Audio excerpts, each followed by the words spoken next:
A couple of sort of housekeeping type things before we get into the message. I don't know if you know this, but on Sunday mornings from 7:30 onwards in the prayer room, people gather to pray for the service. So however good this is, it's slightly better because people were praying. So if you want to be part of that team that pray for the service, then turn up anytime from 7:30 onwards. You'll find Noni there and a few other faithful saints, and that's always a great encouragement. Back in Tampa, when I was at the church there, they had a team of people that prayed while the services were going on. So I would always know that during the service, there was a team of 10 people upstairs somewhere going, "Help him, Jesus, help him, you know how he struggles."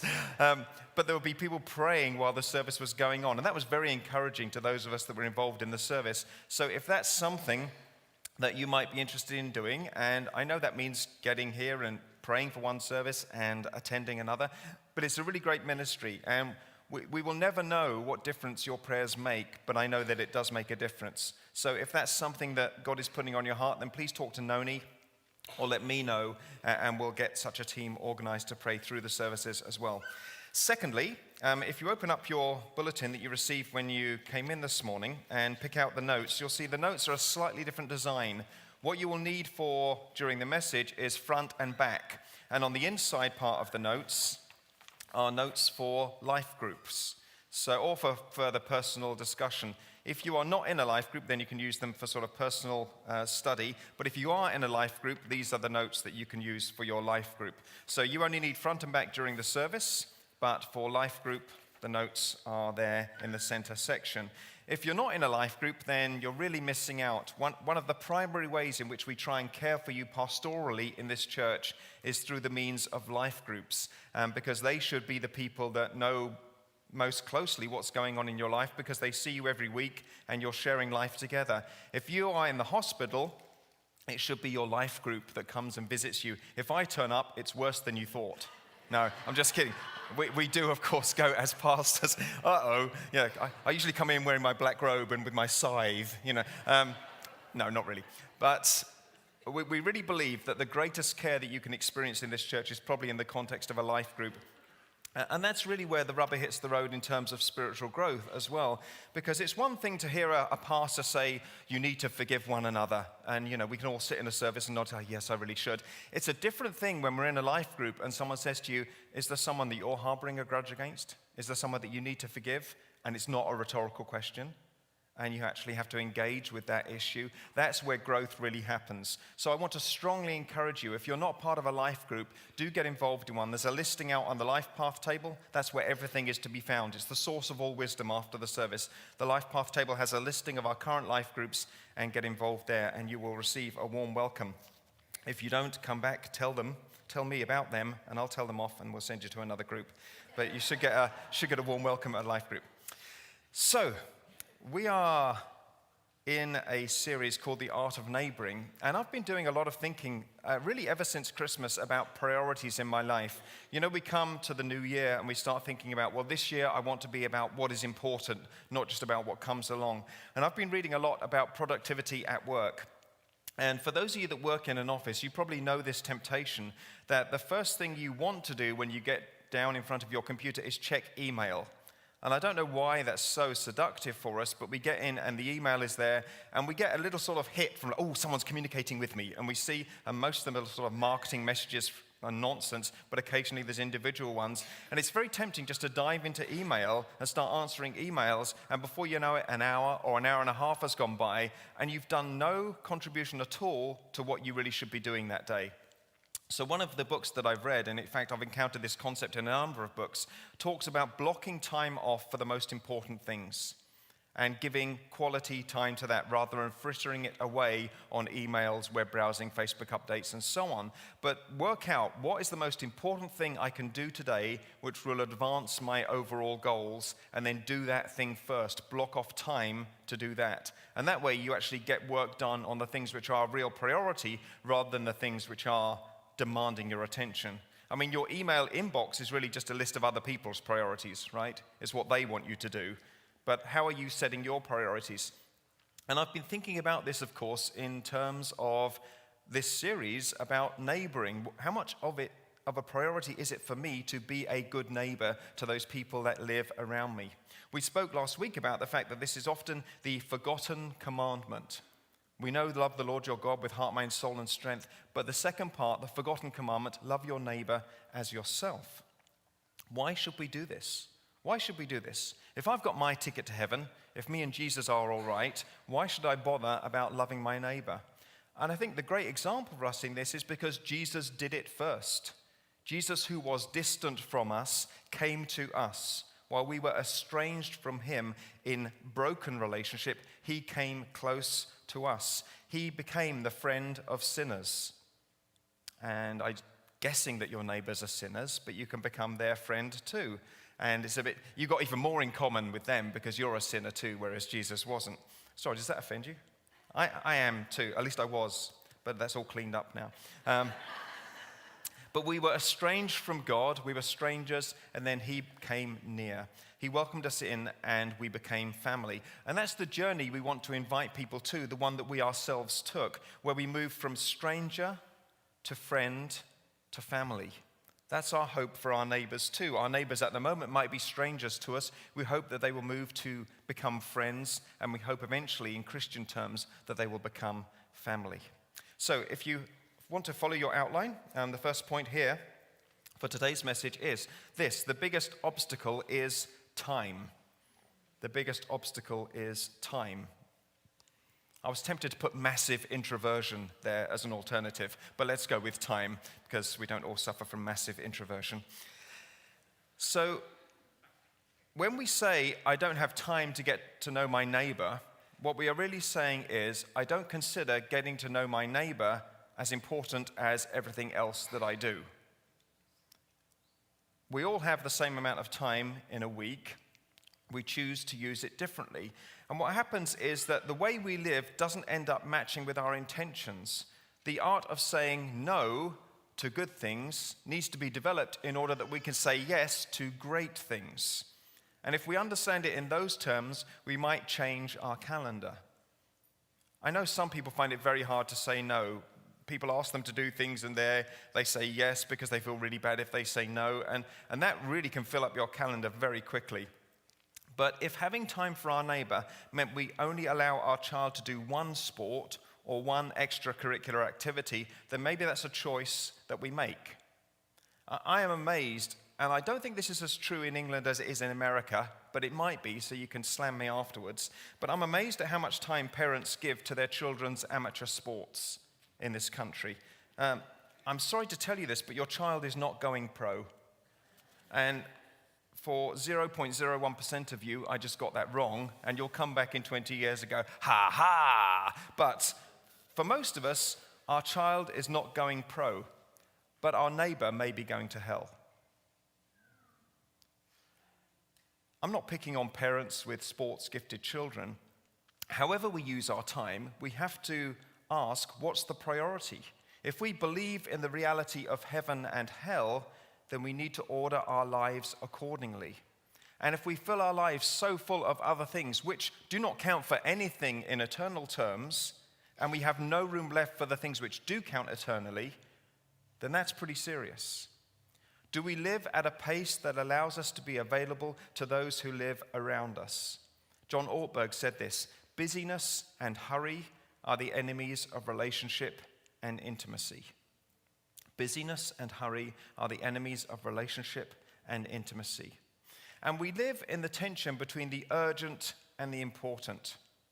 When we look at the life of Jesus, we see that, of course, Jesus was encountering need everywhere he went, but his life was not feverish. It was not lived at a manic pace. He had time for people and for conversations. And you might say, well, he lived back in the time when there wasn't so much technology. Didn't we talk about technology as saving us time, making us more efficient? It doesn't seem to have happened. All these promises of technology, people anticipated that when computers came along, we would use much less paper. Do you think that's happened? Absolutely not. The promise of technology in giving us more time, it hasn't really been realized. It just gives us more time to spend on more technology. And that's the way that it works. But There were as many demands on Jesus' time as there would be on ours. So I think it would be helpful for us to look at his life and ask the question, this is number 2 on your outline, am I interruptible?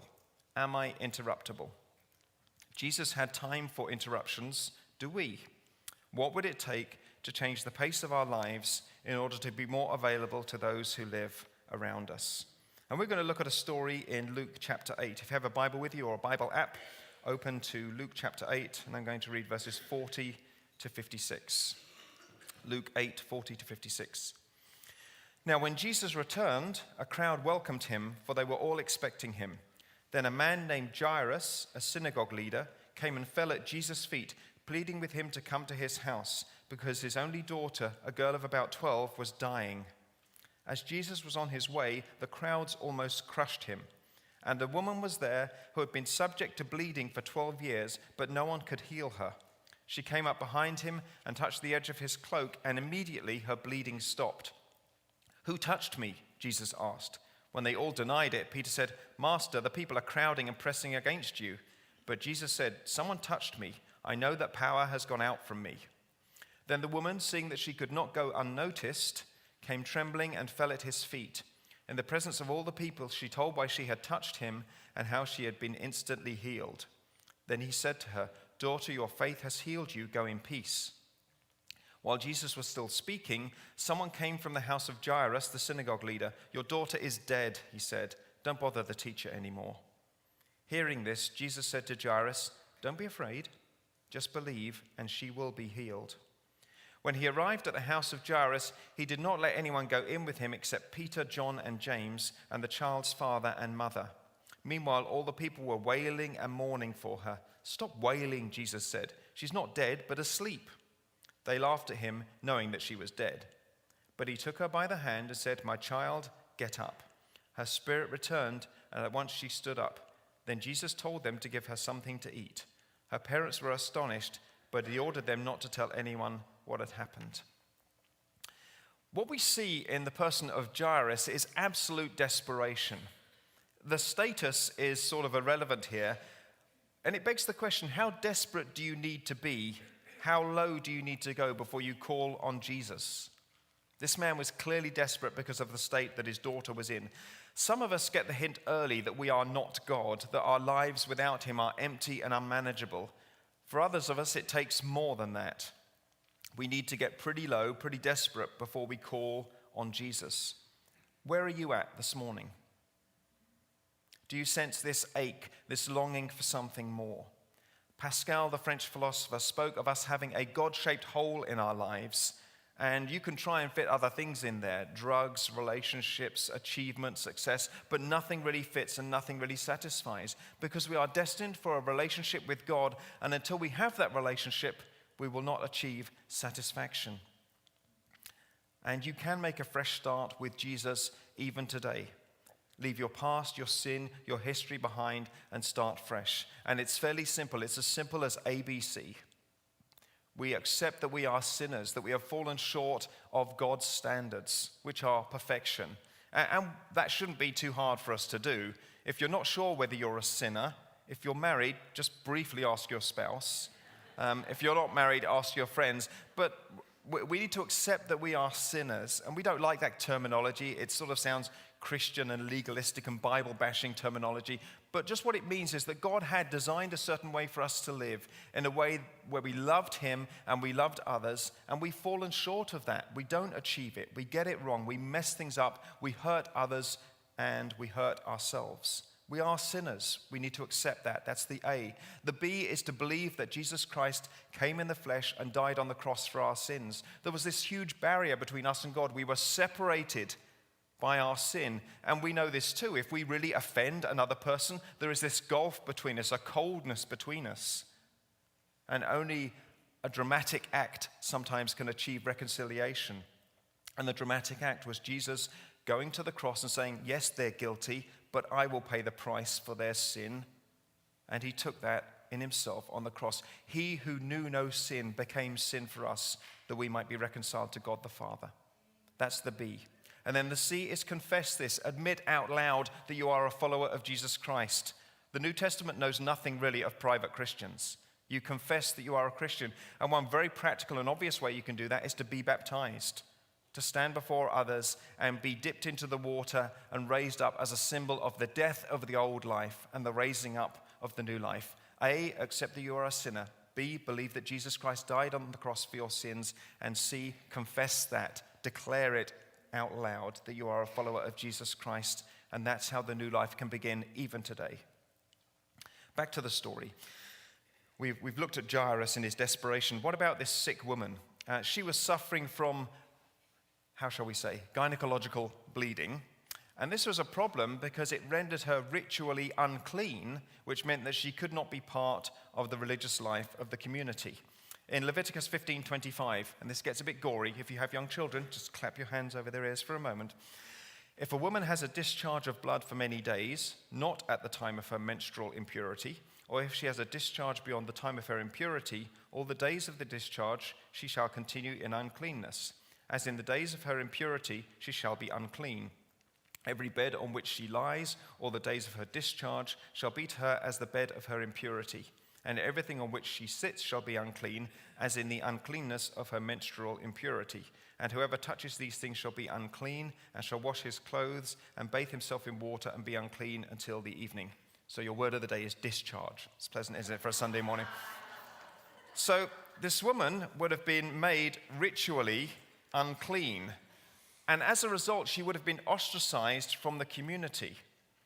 And in her desperation, she went through the crowd. This is how desperate she is. She knows that she's not supposed to touch anybody because touching them makes them unclean. But she goes through the crowd, and we know that there's a mass of people pressing around. She must have been touching people all the way through, wiggling her way through to the front. But she's so desperate to get to Jesus. And here's the great thing. Jesus is not tainted by contact with her. He is not made unclean. His power changes her, not her uncleanness changing him. But then she is discovered. She could not hide. She is a woman who is on the outskirts of social life, who is now made the center of attention, and she's probably mortified. One of the translations says that she told him the whole truth. She told the whole story, which I think is fascinating. Jesus is on his way somewhere. There's a whole crowd pushing and pressing around him, and he wants to hear the whole story. And he has time for that. Do we have time to listen to someone's story? I have this theory, and you will not think well of me for my theory, but I'm going to share it anyway. I have this theory that even though some people may appear boring at first, if you sit with them long enough and hear their story, you will find something fascinating. But there's the rub. Will we sit with them long enough to hear their story? I remember being at Bible college, and one of my friends, Steve, visited. And Steve is a person, I think I might have mentioned him before, he's deeply interested in people. And he sat at a table with someone that I had been at college with for 2 years, named Daniel. And he sat down with Daniel and said, "Hi, my name's Steve, I'm here visiting Glyn." And Daniel introduced himself, and Steve said, "Well, do you have any family back in Kenya?" And Daniel said, "Yes, I've got 7 children." And Steve said, "Really? And how many girls and how many boys?" Before I knew it, they were in conversation. Daniel had photographs out of all his children and was telling Steve about them. And I was like, I've been with this guy for 2 years in classes. I've spent probably, 200 hours with this guy. I never bothered to ask him if he had any children. And Steve was just naturally deeply interested in people, and he wanted to hear Daniel's story. And they had like an instant bond just because Steve took the time to ask a couple of questions. Jesus here listens to the whole story.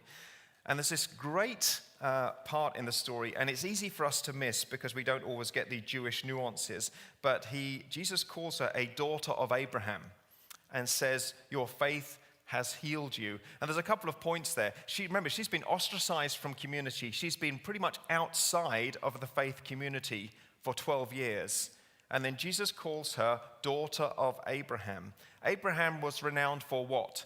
His faith. And he's basically saying, you are part of the great tradition of Jewish religious history, and it's your faith, the quality of your belief, that has healed you. So she has moved from outcast to hero of faith in just one conversation with Jesus. But here's the point that I want to make this morning. Jesus was on his way to somewhere else. Jesus was actually on a pretty urgent mission because there was a 12-year-old girl who was on the brink of death, and the father in desperation had come to Jesus and said, basically, come quick, my daughter is dying. This is what I would call a pretty urgent and critical situation if this 12-year-old girl is on the verge of death. And we know that she was because she actually died. The woman's condition, this bleeding, was not an urgent or critical situation. She'd been this way for 12 years. Do you really think 12 years and 1 day would have been a problem? No. It wouldn't have got dramatically worse. It wouldn't have changed the situation at all. But here's the thing. Jesus allows himself to be interruptible.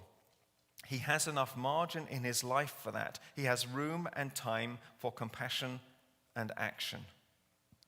With the dead girl, he takes her by the hand. Yet another example that Jesus cannot be corrupted, because to touch a corpse for a rabbi would normally render the rabbi unclean. We heard about this last week in the Good Samaritan story.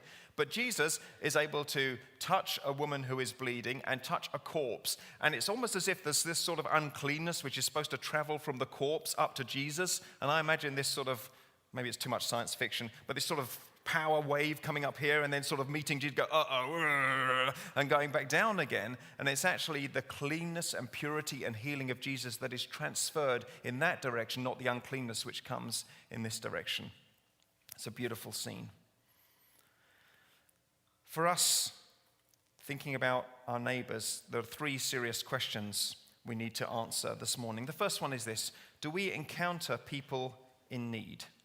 Do we encounter people in need? We need to be aware of opportunities to care for others when adversity occurs. We need to develop an internal radar for the needs and interests of our neighbors. And I know for some of us, that's actually a revelation because we're pretty wrapped up in our own lives, and we might have this instinctive, I know I should share the gospel with my neighbor, but then we come to this block of, well, how do I do that? How do I start explaining the gospel? Do I start in Genesis? Do I start with the New Testament? What if they ask me difficult questions? We have all these barriers, and we're basically saying no on their behalf. Never do that. Don't say no to Jesus on behalf of someone else. If we start thinking, they won't be interested, they'll never respond to it, we are basically disqualifying them without giving them the opportunity to disqualify themselves, and it's a big mistake. Don't say no on behalf of anybody else. But that just diving in and preaching a sermon at them is probably not the best approach, but meeting a need, as Jesus did so many times, is a fantastic approach. Don't you find it interesting that it's not that Jesus walks up to everybody and starts preaching? Jesus walks up to people, he meets a need, and then talks to them about the kingdom of God. His starting point is a need, not a sermon. We need to develop this internal radar for the needs and interests of our neighbors.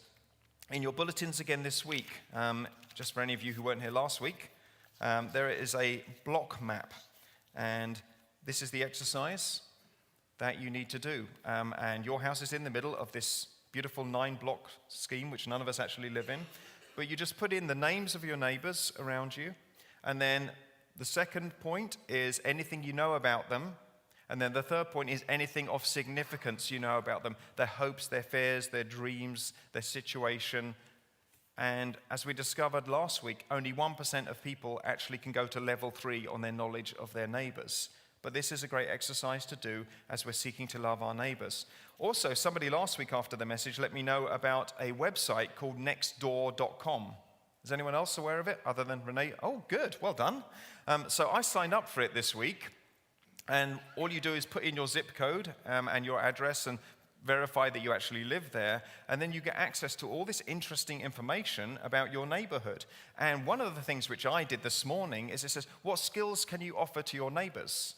And so I put on there computer repair. As long as it's a Mac and it's easy, then I can help with that.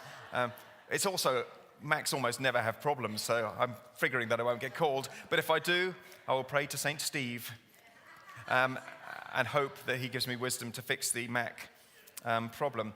But there are other skills you have in there. Like I said, resume writing is actually something I'm pretty good at. And if there's somebody unemployed in my neighborhood that's trying to apply for a job and they need help putting a resume together, I would be good at that. Well, I got this one, didn't I? So what you can do is you can put skills on there that you can offer and you might find, you might say your skill is lifting heavy furniture, and there's some widow just down the street who's like, I need your help. And that can be great. And it's just a way of using technology in a positive way to become aware of the needs of your neighbors and to be able to offer to help your neighbors. So I've put that in your notes as well, nextdoor.com. It's a really good site, and I recommend you take advantage of it. So the first question, do we encounter people in need? The second one is this: do we have enough margin to respond to them, or are we too busy? My children are always hassling me about this. Like if we drive past a homeless person, my children are saying, well, why didn't you stop and give them something? Or why is that person there? And, I have to sort of make a judgment on this, because I'm sure that some homeless people are just out there scamming, and they don't have 7 hungry children at home, and they're probably making more than the minimum wage just by collecting money by the side of the road. And I'm sure there are some really desperate ones who really do need some help. And I find it interesting that my children's default position is we should help this person, and then if we choose not to, I have to explain why or do something else. But do we have the margin to respond to people in need, or are we too busy? Just after I became a Christian at age 20, I was driving home from church one day, must have been about 12:30 in the afternoon, and I saw a man staggering along the side of the road, and he either had a severe balance problem or he was drunk. And it's pretty early to be drunk. It's an overachiever, started early. And I was driving home, and this thought hit me, this horrible question: what would Jesus do? And what I thought was, well, Jesus would stop and drive the man home, but Jesus didn't have a driving license, so I'm out. No. But I thought Jesus would probably stop and help the man, and here's my selfish, unchristian heart that was still being developed at the time. I thought, what if he vomits in my car? What if he vomits in my car? Because he's drunk. Drunk people often vomit, even though I'm a smooth driver. But what if he does that in my car? My car is going to smell horribly of vomit, and that is not an easy smell to get rid of. But I did it anyway. I stopped by the side of the road. I said, do you need help? And he said yes, and I helped him get into my car, which was no easy thing. And then he told me his address, and I drove him home, and his somewhat disconcerted wife helped me get him out of the car and bundled him into the house. And I'm sure an interesting discussion was going to ensue from that point on. But it was one of those really interesting dynamics where it was inconvenient, and it was possibly messy, and it could have cost me something, but I felt strongly compelled that as a Christian I should, because if I didn't, who would? And I think that's the question we have to ask ourselves. Do we have margin in our lives to help people in need, or have we crammed our lives so full of things which may be good but not the best that we don't have margin? I think we are required as Christians to have margin. Otherwise, our life is just spent on ourselves, and that's not the gospel. We are supposed to consider others' needs above our own. Philippians 2 at the beginning. How do we do that if we don't have margin? The third question I think we need to ask is, will we come alongside and minister Jesus to them? Will we come alongside and minister Jesus to them? And God has designed us all in different ways. Some of us are good at some things, some of us are not good. I was here yesterday helping put a fence up at the church, and by helping, I mean that Landon, hosed the concrete, which was, needing to be watered so that it would set. Landon did that, and I stood around and watched. That's my helping. Because, someone like Jim is incredibly gifted with his hands, and when he's putting up a fence, it's going to look good. If you let me at the fence and power tools, one of two things is going to happen. It's going to be a very crooked fence, or I'm going to hurt somebody or myself with the power tool. So we do what we can. My way of ministering to others, I wrote a book, which if I get into a spiritual conversation with people, I give them my book and say, you know what, my story's in here, if you like. And my hairdresser, who clearly needs the help of Jesus, my hairdresser this last week, I gave her one for Christmas. I gave her a couple of books for Christmas, and she told me this last week. She said, I've been reading your book, and it was interesting to hear how high school was for you. And we had a good conversation about high school and pressures and how mean people can be. And my hairdresser is reading my book, and that gratifies me. She's from Vietnam, so reading English is not that easy for her, but she's interested, and I've been interested enough in her that she wants to read the book. That was one way in which I can minister to the needs of others. But you've been designed differently to me. Probably most of you won't be writing books, but there is something you can do. Maybe you've got a great gift of listening. Maybe you're a good listener. You can just sit and listen, and after you have listened, people feel deeply heard. There's one writer who says, this is so rare that for most people to be deeply listened to feels like being loved, because it happens so rarely. And maybe you've had the joy of that experience where you've poured your heart out to someone, and afterwards you thought, you know what? They really get me now. Now they know me, and they didn't run away screaming. And I feel known, and I feel loved by that person. The gift of listening is very easy. You don't even have to say anything. You can just sort of nod and go, every now and again, and the person will keep sharing, and it's an act of love. Maybe you're an encourager. Maybe someone, when they're down in the dumps, you come alongside and you slap them on the back and say, come on, you know this is going to get better. This too shall pass. And you're a great encourager. Maybe you're good at ministering words of comfort to another person, that you have this sort of sixth sense of when people are feeling a bit low, and you just come alongside and say, do you want to get coffee this week? Do you want to sit together and talk? And that's a great ministry. And you can do that for your neighbors as well. And I see this in a way of being like soul EMTs. SOUL-EMTs, that where something is going on with someone's soul, God has put you in place so that you can be a first responder to the damage that someone is experiencing in their soul. Because the opportunities will arise. I'm going to just close with this funny story. Sometimes God will use you even in areas that aren't your strength if you just make yourself available. When we lived back in Tampa, we had a neighbor living opposite. Their names were Tom and Lauren, and they had two little kids, little Tommy and Jack. And Tom would go away quite frequently on business. And I said to Lauren, his wife, I said, we are just across the street. I mean, literally, I could get from my house to their house in like 10 seconds. I said, if you're, alone at night and you hear something or you're worried or whatever's going on, we're right here. You know our number. Just give me a call and I'll be over there very quickly, faster than even the police could get there. So if there's any hassle, you just let me know. And when your husband's traveling, you know that you've got us just across the street to help. And she was very thankful for that. And she called one afternoon while Tom was away, and Kathleen listened and said, yeah, I think you're going to need Glyn for this one. And so she passed the phone on, and what it was is there was some huge bug in their kitchen that was flying around. And I hate bugs. And Kathleen knows that I hate bugs, particularly flying ones. I mean, being a bug is bad enough, but if you can go places that I can't go, that's just unfair. Clearly, it's a spawn of Satan and a result of the fall.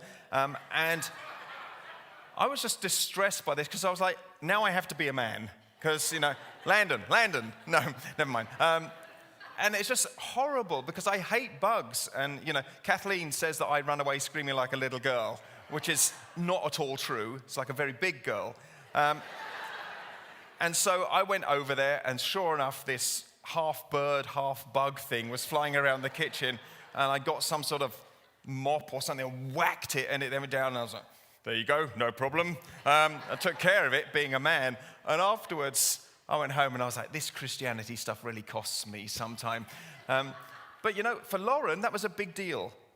It was a situation where she felt in distress, she felt incapable of dealing with it, and I say it was only a small thing. It wasn't that small, because this is Florida, and bugs in Florida, it's almost like there's some secret lab in Florida where the government, let's have a conspiracy theory going on here. There's a secret lab with the insects are big, but we can make them bigger. And they do that, and then you get the Florida ginormous creatures. I'm so glad to be back in California. It was a simple way in which to show love to Lauren by squashing an enormous bug. And these situations will happen all the time if only we have margin and availability and willingness to help. We have a widow living opposite us now, where we live in San Jose. And I've basically said to her, if you're over there and you need help with anything, lifting furniture or whatever else it is, we're right here. Please feel free to come and ask. And she's very thankful for that. Wouldn't it be great if that was the way our neighborhoods worked? If we knew someone in our neighborhood who we could call on, and it wasn't seen as a burden, but it was seen actually as an opportunity to bless. And sure, I'd love to be of help to you. I think that's how we're going to reach our neighbors. So I'm just going to remind you of these three questions again. Do we encounter people in need? I think, of course, we do, if we spend time in conversation with them? Do we have enough margin to respond to them, or are we too busy? And will we come alongside and minister Jesus to them? I pray that we will. Let's pray together. Lord Jesus, thank you so much for your love for us. Thank you that you didn't remain distant, but you came close to us. And I do pray that you will show us how we can order our lives so that we can have time for our neighbors, time to demonstrate your love, even in very practical ways. And Lord, for anyone here this morning who still feels that they are a stranger to you, I pray that they will draw close to you today, that they will come to know you for themselves. In Jesus' name, amen. As usual, we're going to have a time of prayer now. If you are a person and you realize I never have come to that point of establishing a relationship with Jesus, and I'd like to pray with someone about that, then of course we'll be delighted to pray with you. For others here, if you have any other need that you would like someone to pray with you about, then please take this opportunity to come forward and do so. Thank you. Would you stand together?